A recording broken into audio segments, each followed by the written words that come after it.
DPC means creating a private practice that honors the humanity of both doctor and patient. I explain DPC to people as a framework to build a type of clinic that works best for me as a person while still bringing great value to patients. I'm Dr. Katrice Brooks of Quench Clinic, and this is my DPC story. Welcome to the podcast, Dr. Brooks. Thank you so much. I'm so excited to be here. This is literally a dream for me. It even feels surreal doing it and watching you here. I'm so happy to be here and to share. It's definitely a mutual excitement. You and I opened around the same time, you in October and me in September of 2021. It's like that homecoming feel talking with you today. Absolutely. You were my first conception of what DPC was, so it is surreal. Awesome. Can you tell us a little bit about your history growing up and how you ended up being the doctor today that you are practicing authentically with your patients? DPC helps you find who you are to practice authentically. Like we come to it because of feeling constrained in some way. My story and what led me to creating a DPC and wanting to serve my patients in ways that I felt restricted was I grew up with a mom who struggled with drugs. In fact, my dad also struggled with drugs when I was a young child, but he became sober and he was able to raise me. My mom struggled with drugs my entire life. We reconciled our relationship. And after becoming a doctor, she actually lived with me until she passed. That kind of formed who I was growing up. I always really wanted to figure my mom out when I was a kid. I wanted to be a psychiatrist because I knew my mom had like internal struggles and I was just trying to make sense of it. Then in high school, I thought I maybe wanted to go to art school or, I have this desire to create as well. I went to med school and loved all the things. So I went to family medicine. I love the relationship with people. I wanted to do all the things, especially women's health and also pediatrics. That's how most of us end up in family. But knowing my mom, how that influenced me and my sister, it taught me early that everyone has a story. It taught me early that I wanted to treat everyone with grace and that I wanted to give everybody the space that they needed. In my life, I always felt invisible and I wanted to make people feel seen. And in the same way that I feel like my mom was this invisible person in society, I always wanted to see that person when they came to me in my office and give them the time that they needed. When people came to me, I wanted to fix all the things. We don't have time to fix all the things in corporate medicine. I bumped up against that 2 years in really early on, not having the time and wanting to really connect with people. I love connecting with people. That is the reason that I do what I do. That's amazing. I am so honored and humbled every time I hear a person's background story because where we came from is all different. Everybody is a unique individual. You sharing that really ties in with a quote that I want to pull from your interview with the Milwaukee Business News Biz Times. You were quoted as saying that the math wasn't adding up. You had over 2,500 patients, and on any given day, you were squeezing in appointments with about 25 of them. You remarked how busy and behind you were. When you talk about your mom and her being a quote unquote invisible person and making sure that your patients did not feel that invisibility, I want to ask about how you went from that environment to learning about DPC and then deciding that you were going to open up Quench Clinic. It was really during the pandemic that it was like, you know what, this does not work. There were times in corporate medicine where I was able to make a lot of money, where I was able to work and squirrel and do urgent care and make all the money, but I was miserable. During the pandemic, we were seeing less patients in office, but I felt like my work went up, actually. My emails went up, calls, phone, all the non-reimbursed, non-RVU amount of work went up, especially for these 2,500 patients that could not get in. My wait time went up to 2-3 months. I could feel demand because every time they saw me, they were just like, I can't get in to see you. I'm getting pressured by administration to see more patients. But the paychecks at that point actually stopped adding up because one, they cut our pay during the pandemic because I didn't see all the patients that I should have seen the year of 2020 when it first hit. I had to pay them back. I didn't make my RVUs and I had to pay them back. That was my come to Jesus moment. Before it was like, you know what? I hate not being able to connect with patients. I got certified in lifestyle medicine because it was like, there has to be something more. And then I try to bring it back to my administration. They won't let me do Saturday visits. They won't let me do group visits. They won't let me do these tools that I think that I have that will help my patients. But that's okay. I'm still doing the coaching and the 15-minute visits that we have with the patients. I make them an hour and take from another patient. That's what we do in corporate medicine. We take and give. So I'm trying to do all the things, but I'm still feeling unfulfilled. But I'm loving my patients. I just see a lot of them. So much so that at times it feels unsafe. I feel like I'm drowning. I'm saying to administration, I need a scribe. And they're just like, you don't make enough to get a scribe. The other doctors in my office had scribes. So I guess they saw more patients. Every 6 months, I would be like, can you look at my numbers again? Can I get it? Can I get the extra MA that they have? It felt unfair because there were different resources, which is fine. But here I am feeling like I'm drowning. I dread coming to work every day because I'm behind in all my charts. I'm asking for help and I'm not getting it. So I was going to leave medicine. You know what? They're docking my pay. The weeks that they started taking the $20,000 out of a short time period, the end of that week, I put in my 6-month notice. At that point, I had found your podcast and I had found Dr. Una's podcast. You two are like the jet fuel and the lighter. The two of them together was like, you know what? That's not for me. Even if I go to the competitor, it's the same. Corporate medicine is the same. Even if they slowly ramp me up, and expectation is that I'm going to be responsible for all of these patients and lives and labs at the expense of myself. This for myself is not working. This is not the vision that I had of myself, of my life. When my mom was in hospice, that made me realize that the reason I was working was for family. I'm working to live my life. I'm working to be there for family. Yeah. So I never felt good. Like even in my off time, I should be charting, I should be responding and doing this. And I just didn't like it. It was a terrible work-life balance and I was going to leave medicine. But I heard your podcast and I figured I can do medicine the way I want to do medicine. I don't have to not see patients anymore. I can still do that and be happy. It seemed like Kool-Aid. It didn't seem real. It didn't seem like get this and have this and do this and dabble in all my interests. I found your podcast and I put in my notice very soon after. I binged on both your podcasts. I put in my notice and I just started doing it messy. I had to give a 6-month notice. And so it was like, you know what? I want to kind of do it around my birthday. I put in the notice and just started doing it messy until I got there. When is your birthday? Because you opened October 10th. It's October 3rd. I love that. What a way to celebrate your life. You took the reins to your own life and made a pathway for yourself to never have to make yourself or other patients feel invisible again. So congratulations to you. Thank you. That's exactly it. I'm still okay feeling invisible. I still like to hide. And Dr. Una is showing me not to hide. Her business coaching is do the opposite of that. Your patients need you and they need to find you. And that's how they're going to find you is you not hiding. But it's really to make my patients feel seen. I know that's why they all come to me. They feel seen. I love that. When we talk about relationship-based care, that is really getting at the heart of it. And especially when you're doing things like lifestyle medicine, holistic-based care, it takes time. With that said, I want to now jump into when you turned in your 6-month notice, when you decided I'm going to do DPC or not be in medicine anymore. One of the things that you did early on was you had, and this is not something that easy to do during the pandemic, but you were able to visit Dr. Amanda Primsberger at Ruthsomm in Verona, Wisconsin before you opened. And I want to delve in there because now that people are doing more face-to-face things, we have live in-person conferences. I want to ask, what was that like as this person who was like, I'm going to do DPC and here's a real life breathing DPC that I'm actually inside of and visiting and talking with the doctor who runs it. I remember when I saw my first DPC in person, it was Dr. Janine Rodham's practice Santa Cruz DPC. It was another layer of this is legit real. So I want to ask, what was your experience with Dr. Primsberger and how did that impact you? What did you draw from that to build on in your own clinic? I just started talking to anybody who would talk.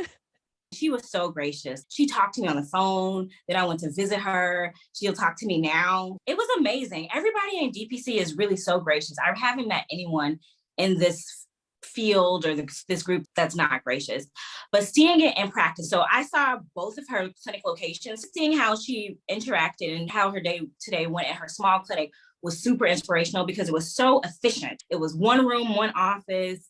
Everything was this 12 by 12 space. That was amazing and inspirational because it was like, I don't need much to do this. I can go in an office space and I can hit the ground running. I can start this with what I have. It is tangible. Then when I saw the clinic that she's building, OMG, the clinic itself is gorgeous. It's in the style that I love. It's multiple exam rooms.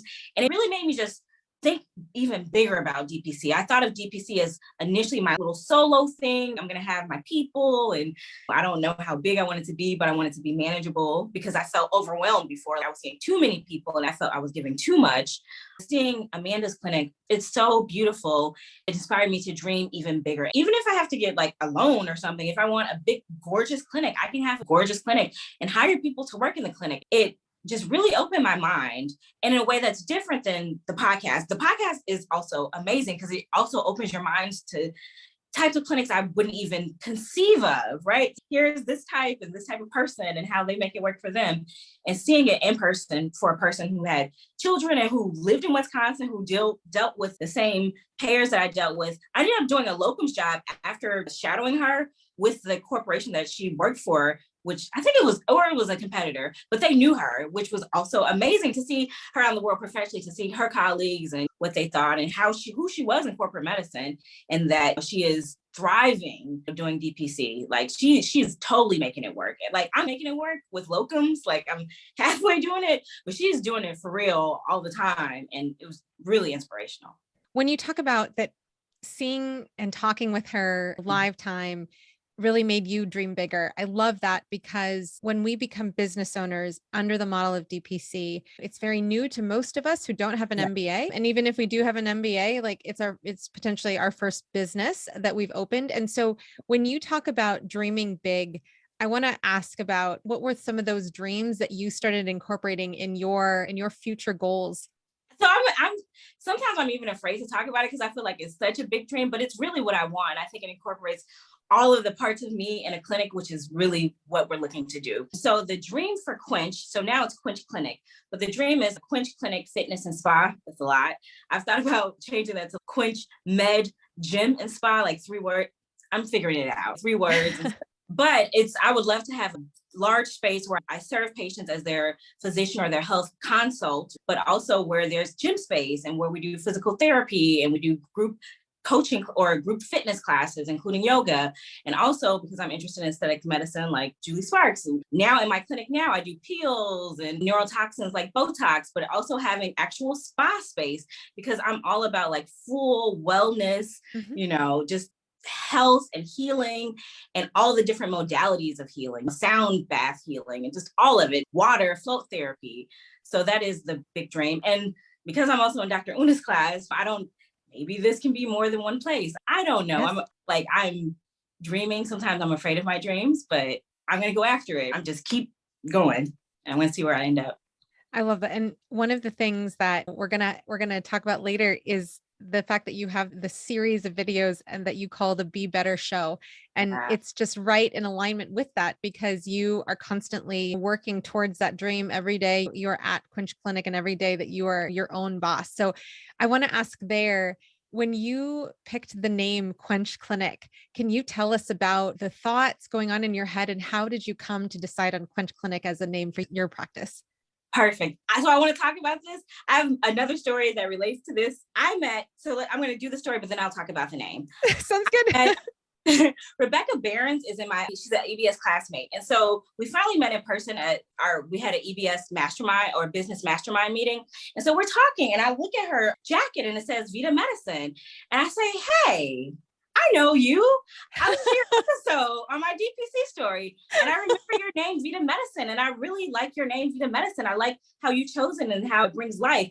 So I love this segment of your show. It really personalizes these clinics so that we get to know the heart of who the creator is. And it's part of the story. And it's one of the best things about DPC. We get to pick our clinic names and nobody tells us what it is. So I love this. This is the most memorable moment of the show for me. Or I didn't even realize that's what I keep from the shows, but literally it was just like, hey, I know that this is like Rebecca Behrens' Vita Clinic.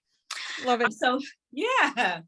So I love that you do this. So my clinic, Quench Clinic, it's to quench a thirst or a need. I grew up in the ghetto. I grew up in poverty and there were food deserts. I grew up in a food desert. Like when I learned about that, I'm like, oh, the neighborhood, where there's no grocery stores, this is normal. But there were also health deserts. There weren't hospitals and clinics. And so where I practiced at in Milwaukee, it wasn't a health desert where I was in the suburbs of Milwaukee, where I was initially practicing. And where I've moved to in Wauwatosa, I wouldn't say there's a ton of family practice clinics. There's certainly not family practice clinics that look like me. Sure. So it was to quench a health need or a desire for great healthcare in the community. So I wanted to be the salve or the water, the fresh water for my people and my community. Also, my last name is Brooks, which is like a water kind of word, like a brook. And so quench, water, Brooks, it was one syllable. I felt that I could use it for other branding if I decide to do any verticals. Awesome. I really enjoyed the water though, and to like really quench a need. So that's awesome. Quench Clinic. And if you haven't been to Dr. Brooks' website, you definitely, you get that sense of what you're speaking about right now with the water being ever so present on all of your pages. So I totally love that. And thank you. So one of the things that also that I loved is like your website, it's not quenchclinic.com, it's quench.clinic. And so can you tell us about how that decision was made when you decided on quench.clinic versus a .com or .something else? Awesome. You pull out all the stories. I have a story about this too. I have a friend who actually opened a mobile clinic in North Carolina, and hers is must.clinic. And so she was the first person that I saw that had a different dot ending. But my other story about this is actually how I ended up joining Entree Business School, is that it was March, or I had put in my notice and I'm like, oh, I need this website. Because the next step to figure out how to actually get a DPC is you do all the things on the checklist. So I got the bagels DPC check. I was just my favorite. Love it. I was doing the checklist. And so I had figured out the name. I really wanted to do Thrive, but Mitch Lee in Chicago, now he's in North Carolina, he has a name. I didn't know him now. Now I do. I went to a DPC Alliance and he's my friend. That's the DPC world. It's so small. But I wanted a website, and I really liked the kind of clinic play on it. But I bought 20 other websites because I didn't know. And I spent like $3,000. And that night I felt so sick. What am I doing? I'm going to spend all my money doing this business. I don't want to know what I'm doing. So that same night, like the morning I signed up for Entree Business School, that was like what put the fear in me. And I'm like, I need help. I need somebody to help me with these decisions because I don't know the right decision. How it's going with the dot clinic, I like it. I'm a nerd and I like that it's different. Patients don't always understand it though. So I have to be like, it's www.quench.clinic. Though I like the simplicity of quench.clinic. And then some people try to do the .com after as well. But I don't think that's a big issue. When I look at my analytics, people are finding the website. But yeah, that's my friend also had it. And I thought, that's clever. I like that. And just to speak to your success, just within the first month, you reached over 50 patients and now you have over 100 patients. And so the fact that it has been less than a year but at the time of this recording, and you have that many patients who have found your care so valuable, I would say they're definitely finding you. So that's awesome. You know what I find? I think a nice website is good. But my website, one I made, I still need to tweak it. And I need to go on Fiverr and get somebody, like I had somebody offer to remake it on a different thing.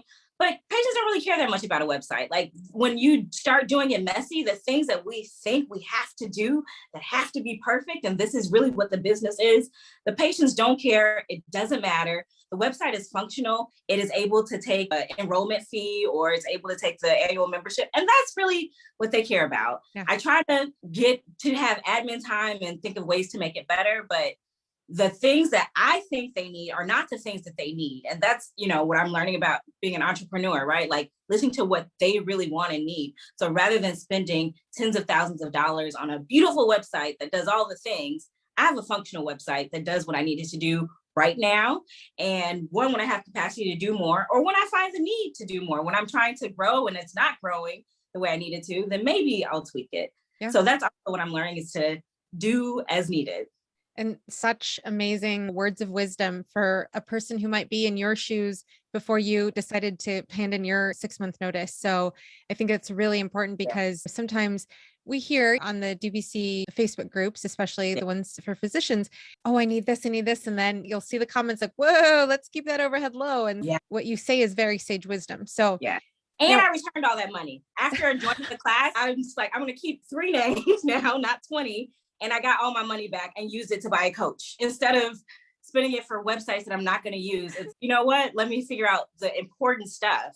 In terms of not necessarily buying websites, but if you're buying domains, there's different ways to go about buying them. Yeah. And Google domains about $12 a head, depending on what type of ending it is. But definitely if you have something that's .md, it's going to be more, or Yes, something that's around healthcare. Yeah. but clinic, I don't Namecheap. think it's actually that much more. Yeah, I think which a is little bit, great. but not really. You can also do .health. So there's other ones. I thought because I'm thinking about doing the spa and the fitness, that I could then change the ending, and that's the landing page. Yeah. While I was just getting up to go, I did go to Fiverr and have somebody literally just create a coming soon landing page for $5. So Yeah. you don't need much to start at Awesome. all. And when we talk about supporting small businesses, when we talk about supporting our own DPCs in our own individual communities, Fiverr is definitely a lot of individuals who are putting their skills out there to help other small business owners. So definitely a place to explore if you haven't been there yet.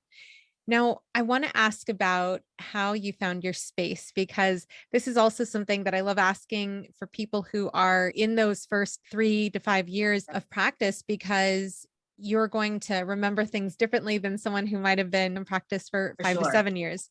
So I'm so thankful for the space I have. I am subleasing from another physician for $700 a month.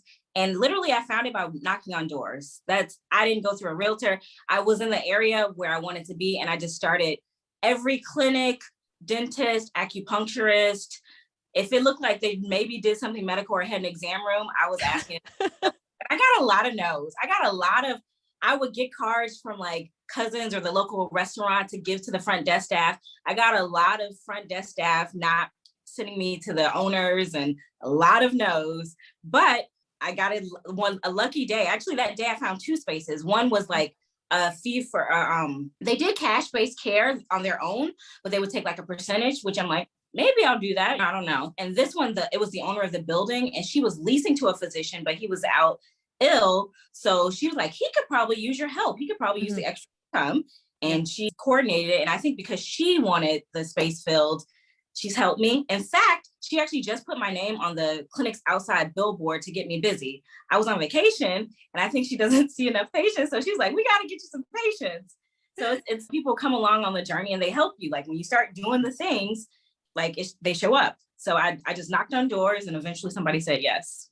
And I think that going back to when you saw Dr. Primsberger in her single room space, when we talk about keeping overhead low, and you saw that you can be efficient and you can be a physician with a single room, just with the space to focus on your patient. Even after I saw hers, I think I listened to this podcast and somebody mentioned they were in their home and all sorts of things. The patients don't care. They really just want you. The patients, I feel like my office, it's kind of mid-century modern, and in my mind, I want Amanda's space, but mine it's okay. And the patient's like, this is so nice. And I'm like, but they really just want you, and they would take me anywhere. And it's really about relationships and talking to people. And that's what business is. That's what entrepreneur is, just taking yourself out of your comfort zone and asking. When you were approaching opening day, this is another question that I love asking new business owners, new DPC owners, because again, you're right, within that first year. So in the month leading up to your actual opening day, what did you focus on when September was rolling around and October was about to hit and Quench Clinic was about to open its doors? That's another good question. You have all these good questions. So I was ending my employed position. So I was actually in a rat race to finish all my charts and get all the stuff done. And I had part of getting prepared to open was every day or every working day, I did an hour of admin time. So it was again, making sure the malpractice was in place. And I had the supplies I thought I needed. But again, what you think you need are not what you necessarily need. And you should let the patients tell you. It was getting the word out about it as well. Although I did a lot of pre-enrollment. So I already knew when I opened, I think 30 or 50. Again, now it's a blur. But I had people who had signed up. A few of them had signed up for the year. So I had a little nest egg of enrollment. So it was really excitement that this thing was really going to happen. I had a lot of trepidation though. The first month was why did I blow up my life like this? What am I doing?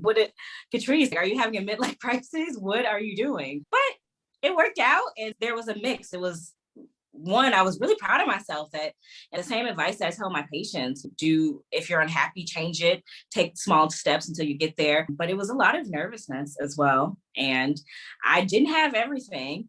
I mentioned the failing forward. Every day it was like, oh my gosh, I don't know how to order labs, or my EMR is not working. I ended up switching EMRs and just all of this stuff. But it was a joy. Like going to work, when I did my first day was amazing. Like I saw maybe 2 patients, amazing. All of it, all the little stuff that I normally hate doing, I started doing prior auths, like all this stuff. It was such a joy that, I get to do this for myself. This is mine.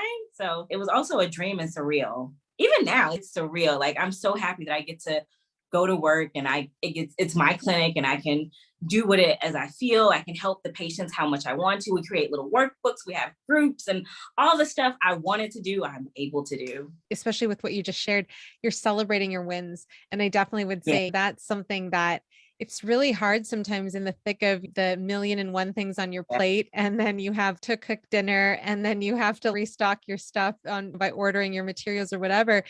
But it can be easy sometimes to forget even one win that you had that day. I love your authenticity there, because even when somebody is not necessarily seeing it themselves, when somebody like me is hearing your story, I can hear that the celebration there in your enthusiasm. So I just love that. And so now I want to go into your Be Better show, because I love when people have patient-focused material, ways to reach your patients in different manners. And for you, video has been working on TikTok as well as on your YouTube channel. On your Be Better show, you have different episodes, and you talk in your very first video that you did, progress over perfection. I want to hit that hard, because when it talked about you are in Dr. Una's business school, and this idea that you have with progress over perfection, sometimes there's this stigma of I can't start yet because, and then you fill in the blanks. But how did you use that mantra, that progress over perfection, and jump right in? And what would you say to others who might be hesitant to put progress over perfection in place for their lives? Oh, I love this too. This is like Dr. Una's message. This is how we get people to the action. We, as doctors, we're such perfectionists, and it's important to be perfectionists because our errors can cost people's lives. So we are taught like it has to be right, and you have to check it, and you can't just do it. But it turns out life is not like that. Medicine is like that. Medicine has very little margin for error. In some ways it's not. In some ways it is experimentation with the patients, but it's really in the doing that anything happens. And I get caught up in myself too, in my brain. I have social anxiety and a lot of stuff of it needs to be right and it's not perfect, but really just the tiniest little anything will multiply if we do more of it. And so it's just doing something to get towards where we're trying to go. And that is life. That is starting a new diet, taking your medicine. Anything is, we are not perfect. We're humans. It's not going to be perfect. Like even in our minds, if we wait until it's perfect, it's never going to happen. My version of perfection, because again, we're such high achievers, is like this amazing thing. And as doctors, like our B+ work is pretty good, right? Like when you talk about the Be Better show, I'm embarrassed. Like I hate the show. Like it's so awful to me, but it does serve my patients. They come back and say, hey, you did this episode and I watched it and it really helped me, or now I'm doing this, or now I'm eating the vegetables, and I'm doing the episodes based really on the patient's needs. Like my patient asked me to do an episode about grief because they had just lost their mom. And it's like, you know what? I see this a lot. I deal with grief a lot. This is my wheelhouse. And that's what I'm telling patients, right? Like you don't need to be perfect. If you try to eat a plant-based diet, it doesn't have to be plant-based 100% of the time. It's literally anything, just being better. That's what it is. Just any little thing in that direction of where you're trying to go is enough, and it's something. And something plus something adds to more. And it's just starting. Just start and just try. And that's what I use in my life, because otherwise I wouldn't be here. Like it's just the littlest and just add it up.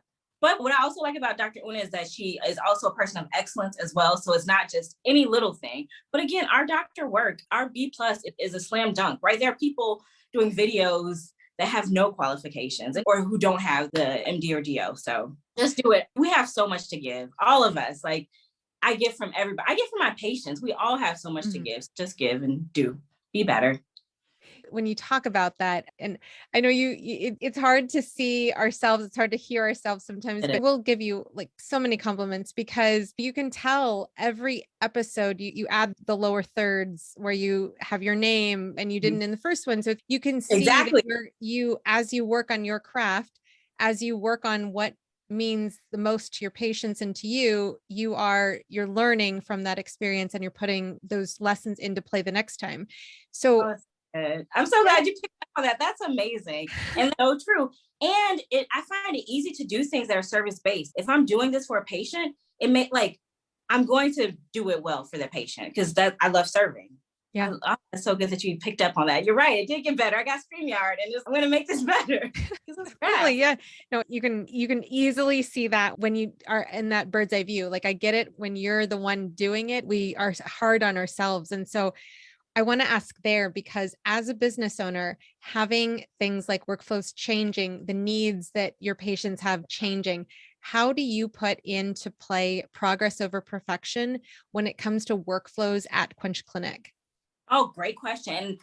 I also listen to the patients as well. So this past 2 months, I finally got a VA. Thank God, that has helped me so much. And we've had to actually work out. But that was something I was figuring out day one is like, when I sign up a new patient, how do we onboard? How do I get them to sign the form so that I can get their records released? And what is the workflow? What does that look like? That's a part of progress over perfection, because anything, right? The first thing that we have is what we have. That's, the first SOP, and we're just going to make it better. We're just going to improve it and tweak it until it gets better.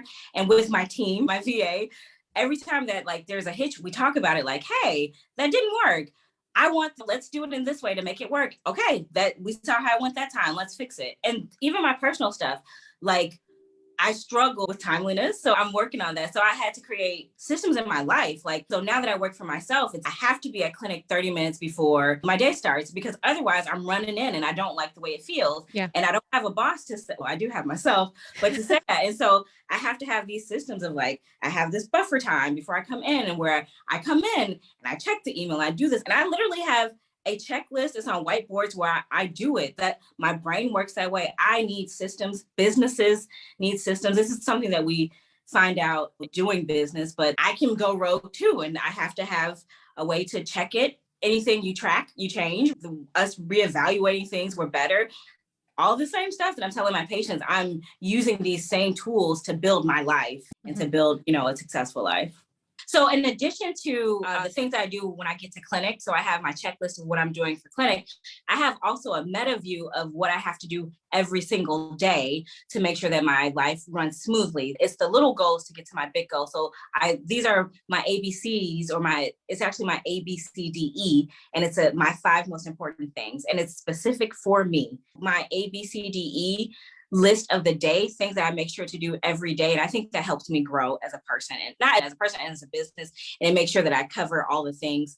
I have my big goal, and then I created these small goals, the process to get to the big goal. And it's my ABCDE, and it helps me get to the big goal. When you say ABCDE, is that a mnemonic for something? It's for me. To me, you can make one for you, or your top 5 things. It's just my top 5 things that I do every day. So number 1 is Ashtanga. So I'm doing Ashtanga yoga. So that's movement, right? So it's movement every day. Letter B is to be bright. And that has to do with how I'm eating. It's this whole bright line eating, a whole thing, but it's to eat healthfully and to be mindful of trying to eat my 5 servings of fruits and vegetables and not eating processed food. So I call that being bright. C is to connect, to make sure that I connect with people. That includes my family, but also it includes connecting as part of asking and with my business. So making sure that I'm connecting to my Dream 100 and just people to my contacts that I need to connect with. D is to do, and that's to just take action, to have every day to take some action. And E is twofold. It's to either encourage and to educate. And they're both E's, and they're slightly different. So encouraging myself includes listening to podcasts, staying in a good mindset where I'm staying encouraged in business and not quitting, right? Just staying in community. And educate is reading books and educating myself. So educating about business, about medicine, whatever that I'm working on, education. It also includes books for pleasure, but I don't have to tell myself to do that. These things, if I'm not careful, I may not do them. And they're the work that's important, but not urgent. So I have to make sure that I do it. Awesome. That's really hyper focusing on the things that are focusing you on you. Me. I really love that. Yeah. Awesome. How did you go about finding your VA, and how did you go about making sure that they were going to be a good fit for your clinic? Great question. I talk about this with a lot of practice owners. I found my VA at Hello Raish, but I had to go through a lot of VAs to get her. I think I tried a VA with Upworks, and I had tried specific tasks. And there's a lot of training with whoever. You have to have onboarding, and you have to have the expectation of onboarding. So I went through maybe 2 VAs with Hello Raish that one, we did the interview and I thought it was going to work, and just there was some natural disaster or something. And then I had a few interviews that I didn't think that they would be a good fit. But when I found the one that I thought would be a good fit, initially I would give her kind of tasks to do and see how she did it. And then I also interviewed her to see if her goals aligned with mine.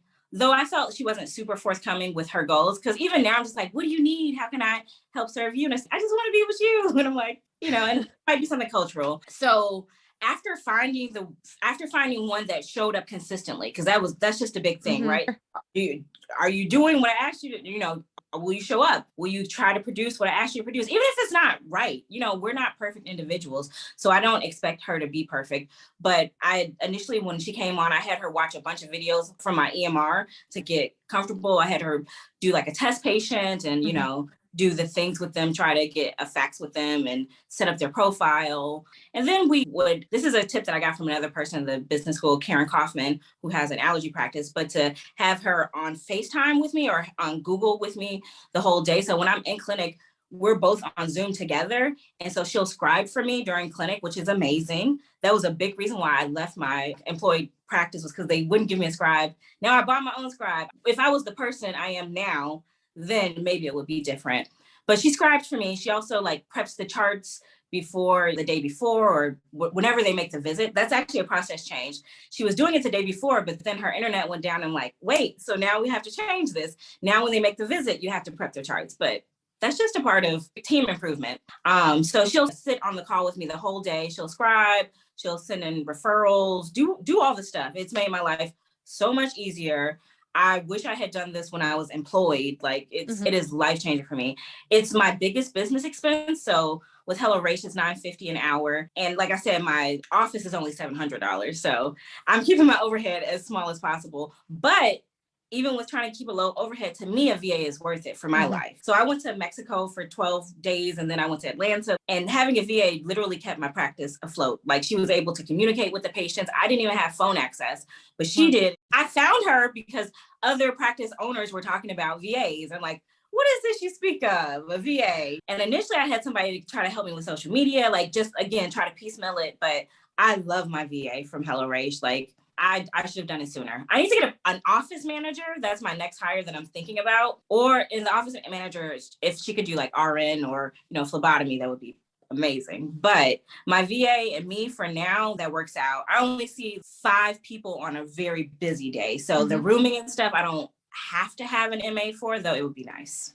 Well, I gotcha. And as you grow, you can, you have the increase of patients, and you have the increase of income to support that, and making sure that your practice is always feeding into that ability to make your patients and yourself feel valued and feel seen. That's a way to check in with, is this investment person, VA, MA, whoever it is, worth my money, because it helps or it doesn't help me achieve my why. So that's awesome. Oh, one more thing about this. One of the reasons why I even got her was my patients were complaining, again, I was feeling over. At this point, my clinic had probably grown to 75, and it was this is more than what I feel comfortable handling by myself. And so a patient complained that she didn't like not having the Zoom link in the email that got sent out, and that things were just all over the place. And it was you know what? I want to provide better service, and what I was providing wasn't enough, and I needed help with that. So it was I need help. I need additional help. And then I got Kevin Mackey to help build an app. It could do the Zoom thing with the Cerbo, although now Cerbo offers that as part of what they have. But it was really out of my patient's needs. So whenever things are focused in that way, if somebody's telling me oh, I need this, I can solve that problem. I can fix that. Or for myself, like things are falling through the cracks and I'm creating a job that I won't say that I don't love, but is not supporting me in the way I need it to. That's not functioning for me in the way I need it to. And so getting help has changed my life. And my feeling about the practice now, I love my patients again. I don't have to deal with what time is my appointment exactly. Yeah. There's a buffer and that works for me. When you look at your everyday now with the VA on board, what does your week look like? Because you said 5 patients on a really busy day, but do you have time set up in your Serbo? This is block time for admin time. This is block time for marketing. What does your weekly schedule look like? So I'm working on that. So right now, like I mentioned earlier, I am doing locums. I am not supporting myself with my DPC completely. And that's kind of a choice. I didn't want to create a business or a job that I hated. I didn't want to create a job that I felt trapped in because I left corporate medicine because I felt trapped. So it was really important for me to build what I wanted to have. And so I'm still doing locums where I am strictly an employee and I see 25, 30 patients. But to me, that's a very kind of shift work. I go there, I make this money. It allows me to live the lifestyle that I want to live and float my DPC a little. So I have my locum shifts. I'm still doing quite a bit of locum. So I do maybe 10 to 12 shifts a month, still doing, a lot of that. But so say that's 2-3 days in my week. The weeks where I'm in Quench, my hours are 10 to 4. So I see patients 10 until 4. That's usually 2 days a week. Now I've committed to giving my patients these days, but I was having space in my schedule and I don't love that. So if there's not the demand, then I remove the supply. But so my day is 10 to 4. I try to get there or get to the office around 9:30 because I start seeing patients at 10. I get on a call with my VA at 9:30. We'll get into the same Zoom and then we'll do a huddle for the day of this is what we need to do. During that time is admin time because it's pre-patient visit. I also am working on scheduling 20 minutes of admin time a day, just so it's not an hour of admin time. It used to be when I was employed, but now it's shorter. So it's 20 minutes of admin time. And that includes scheduling stuff, but not necessarily doing the stuff. That's where I send out my ask or whatever I'm doing for marketing or my marketing stew. I'm not doing all the things I need to do. Dr. Una has very specific things that she wants me to, or not, I create the things, but things that I know that I should be doing. My marketing, things that my post and my shows. And so I have 20 minutes where I schedule that stuff. And then the actual doing of the stuff, I hire out to my VA to do as much as possible. So because I'm only seeing patients maybe 2 days a week, she's still doing 30 hours a week for me. So she is still full time for me because that's what Hello Race requires. So actually, I think they have 2 models. I've thought about splitting her with someone else, but I still have a lot of stuff to do in my clinic, all the records for the people and all this stuff. So she'll work on creating assets for me. So I'll send her like things that I'm working, like a diagnosis that I want to create, like patient handouts and things that we want to create for patients that we give all the time. Like I'm all about lifestyle medicine. So I'm all about giving people the tools. So she'll create that when we're not face-to-face working. I do schedule admin time. I don't usually take a lunch. I don't know why I'm abusive to myself, but because I'm only working 2 days a week, I'm just gonna power through this and it's 10 to 4. That's my dream life. I dreamed of waking up on my own and then going into clinic and it being leisurely, and that's exactly what I'm doing. In terms of like marketing stuff, so I have the EntreMD coaching weekly, and so then I schedule time, usually after that, to work on stuff, but I'm not doing it the way that I should. I need to do better. So I'm working on that. The recent mastermind was like, I'm doing it. So now I'm doing it. One of the things that you had highlighted is when you come to clinic in those 30 minutes before you start seeing the patients, you have your checklist. So can you give us a little bit of an insight as to like Dr. Brooks's everyday checklist that you go through before you start clinic? Oh, sure. So I make sure that I clean my space. Usually it's clean from the night before. So I clean my space. I check my emails. So I look at all my emails. I check my Wix site to see if anybody has signed up. I check Serbo. Then I check the patient portal to see what messages came in overnight. I have Spruce. I also check that, but usually my VA will create encounters in Serbo for me from Spruce. So I check that and respond to all the patient's questions that I missed overnight. I try to do that daily because we're DPC. So I try to just get back to people, even on the weekends. Right now, that's why I like the 100 number, because my patients are so low demand for me personally. So I check all this stuff. I check my email, I check Serbo, I check Spruce. At that point, I tried to put in like 10 minutes on Facebook, checking that as well, and just responding to people and participating in communities and being present. At that time, I'm also supposed to post my TikTok that I've either queued or that I do, but they're 1 minute things.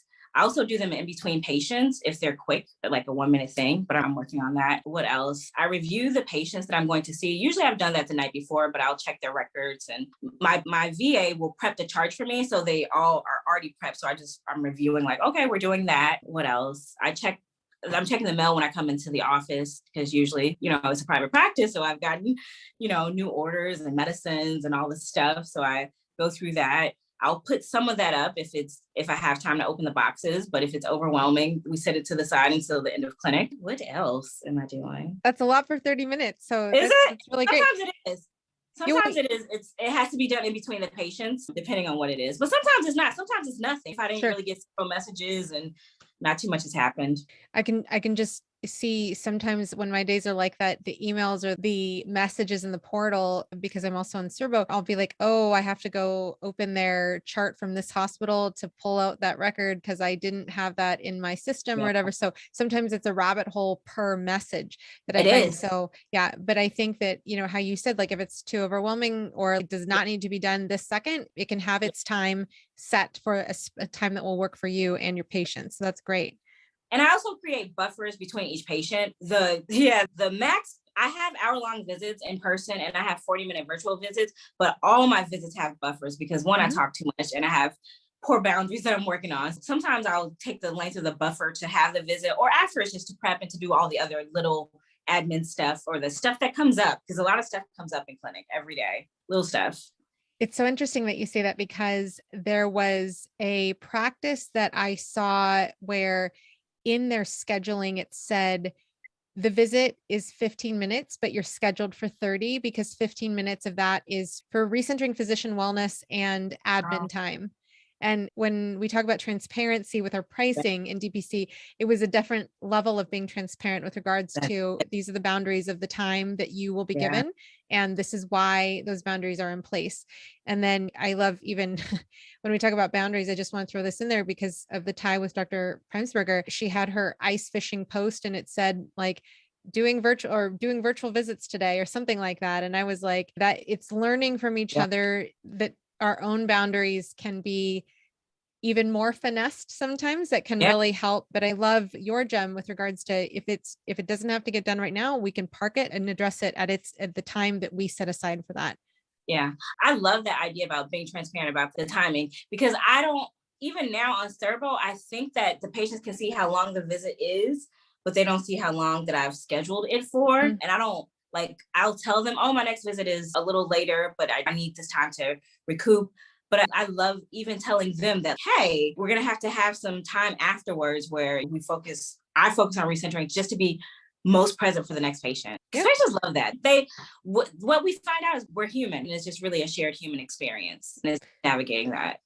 And when you remind them, because I know that I've had to do this, especially in fee-for-service, when I was always running behind, I would tell people, but that you would get the exact same care if you needed it. So I love that. When we talk about boundaries, one thing that I want to ask you is something that you also brought up in one of your episodes of the Being Better show, or the Be Better show, is you had strategies around life that you had learned from an NBA basketball all-star. And one of those things that I thought was so interesting, because sometimes it can result in us pressing our boundaries and having to recognize them, is to say yes. So you talked about when you have opportunities, and they're amazing opportunities, and wanting to say yes to the world because you're open to opportunities, you're open to growing your practice, you're opening to more people understanding your value.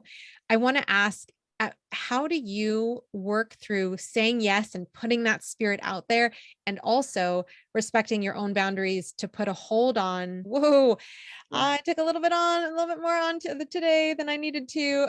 That's one question I love in terms of the space that we're in as DPC physicians and business owners. So I wanted to ask that for you. Very good question. And it's hard. One, when you're a DPC and an entrepreneur, we could say yes to everything, right? Like there's not these external stuff, but there is, like there's kids and other stuff. So I love the saying yes and being open, But what business and being an entrepreneur has also taught me is also the value of saying no to stuff.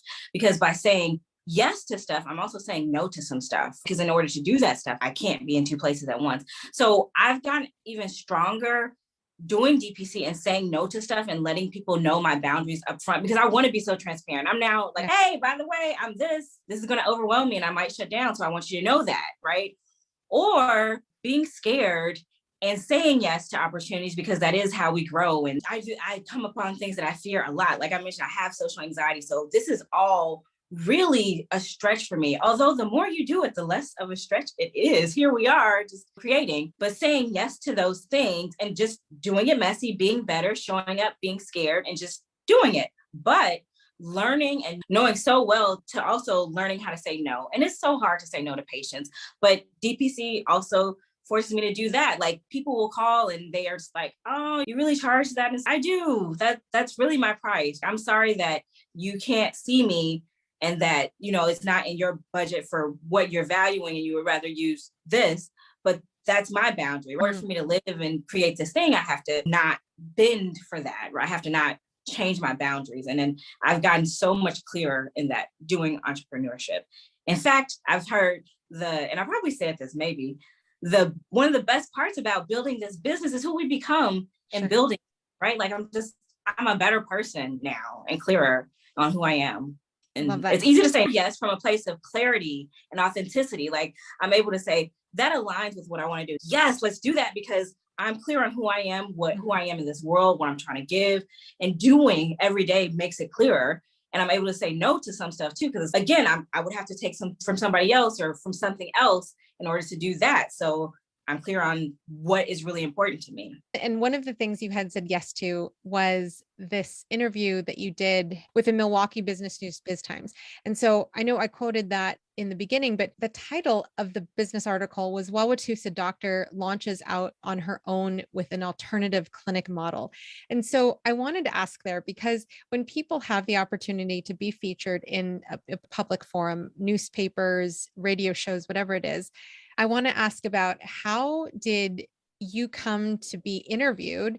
And when the interview was done, did you participate in the name of that article, or did the journalist create that name herself? All right. I have some answers for you and I have stories as well. So you are also a part of this story, as a lot of my stories, because I do find your podcast so valuable. So I think there was someone, maybe the doc in San Francisco who does like the LGBTQ, but he got a mentor from the SBA. And so I did the same thing. After listening to the episode, I took action and I reached out to them and I got a mentor, like a SCORE mentor with the SBA. And so then he hooked me up with this interview. Hey, I know this person. And so literally through networking and meeting people, I got interviewed for this story. I had no decision in any of it. Like she just interviewed me and made what she wanted to make, which was nice. It was a flattering article and I'm very thankful. It was through his connections that I got this, and you don't have to pay the SBA anything, right? Like they just want to help you. So another great resource. This guy still helps me and mentors me through you. Thank you. Awesome. No, and the score.org, if people are not aware, that's where to start to find your mentor locally. And you're so right. I have a SCORE mentor myself. I actually attended, this is so funny, but SCORE offers business classes. So they can be series of classes around social media, around your business canvas, around networking in person, but you don't necessarily have to attend SCORE classes in your neighborhood. So if there's something virtually offered, I was attending classes in Rhode Island at 7:00 Pacific time because they didn't have those classes going on in my local SCORE chapter. And so even if you have a SCORE mentor, your SCORE mentor can help you, but it does not limit your access to other SCORE classes out there. I'm so glad you brought that up. I find score.org an invaluable resource. And Dr. Nasser Mohammed is who you were talking about. Absolutely. He mentioned that. So thank you so much for bringing that up. And one of the things too that I want to ask is, when the journalist came, did that person bring along with them a photographer, or did you provide headshots for the article? It is a new age. I never met the journalist in person. It was a phone interview. So those were professional shots that I already had, because on the DPC checklist, it was get, professional shots. So when I was still employed in, I don't know, May or June the year prior, because it just came out in January, I did professional headshots so that I could do media stuff, because I'm a checklist person, and it worked. And so now I use them all the time. So these are assets that I had different looks in one day, and I'm still using it. The value of headshots. I cannot Yeah. agree with you more, because you never know when you're going to need them. You never know when someone's going to ask for your CV. So those are things to always have on hand lifetime, so that you're able to shoot out, oh yeah, you need XYZ. Yep. Sure, I got a headshot for you. Sure, I got a CV for you. But definitely. And it wasn't that expensive. It was, and on the grand scheme of things, and fun, right? Like I felt like a celebrity. It was fun to do headshots. That's awesome. And no, you have some great ones. And, especially with that article in particular, you have the shot where you're on the blue couch, and it's just it's so in alignment with your brand. So I love that. Now, I want to ask a specific question about your practice, because you offer aesthetics. And when you talk about your big goals, incorporating a bigger space with physical therapy, with group sessions and everything that you talked about, one of the things that you're currently offering is aesthetics. And being a woman and a physician of color, I want to ask and highlight on that, because providing aesthetics is one thing, but providing aesthetics for different skin tones and being able to treat people appropriately based on their individual makeup. I want to ask about how you approach that in your everyday aesthetics care to your patients. Oh, I love this. I love that you asked this, that you also picked up on this. You're so astute. In Milwaukee, there's actually, I don't think there's a Black dermatologist. So in my past 8 years of practicing in my clinic, I wouldn't call it quite aesthetic medicine, but I was doing a lot of Black skincare, a lot of skincare, or a lot of derm for skin of color, because my patients, they could go to the dermatologist, but they would often come back to me, or they wouldn't want to. And so it became just this passion of mine, similar to mental health. So treating skin of color is a passion of mine, also because I have skin of color. And so it was just learning about myself and skin, and I love it. And it is a special set of skills. And it's not that, it's like peds in general medicine, right? Like children are not just little humans, right? We can't use the same things, and we can't just assume that things are the same, but in smaller doses.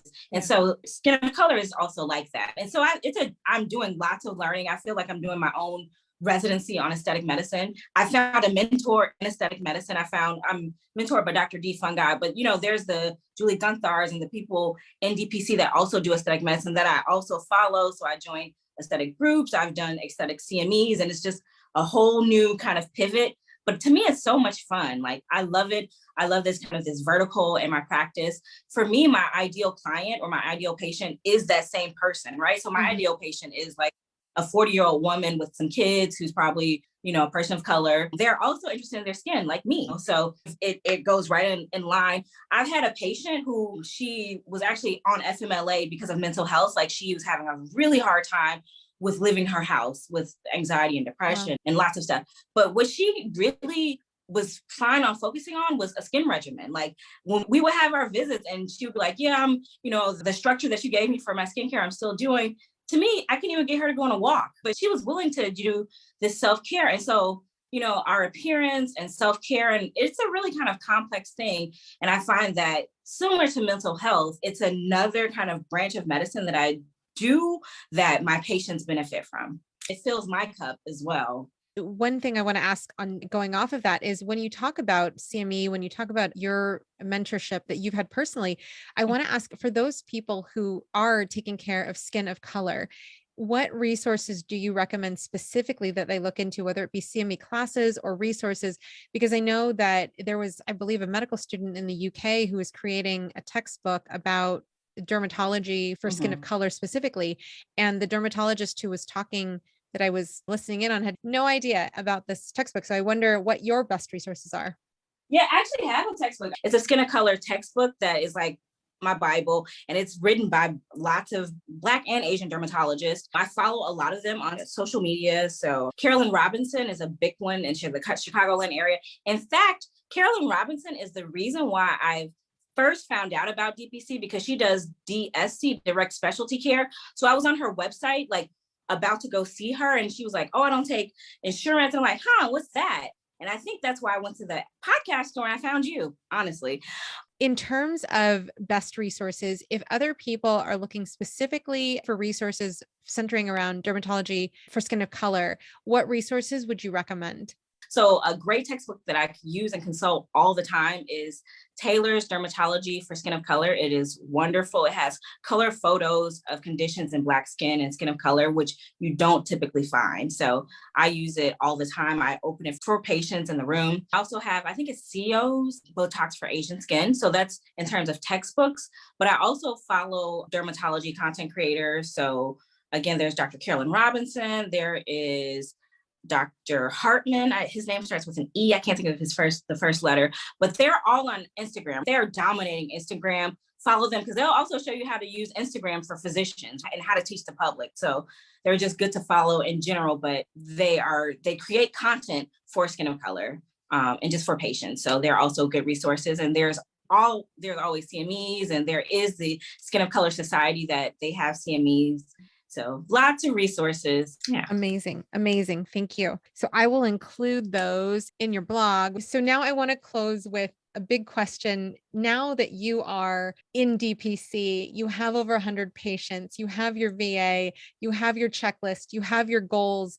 What would you say to somebody who is in fee for service or is in training to become a physician, either employed or a DPC physician?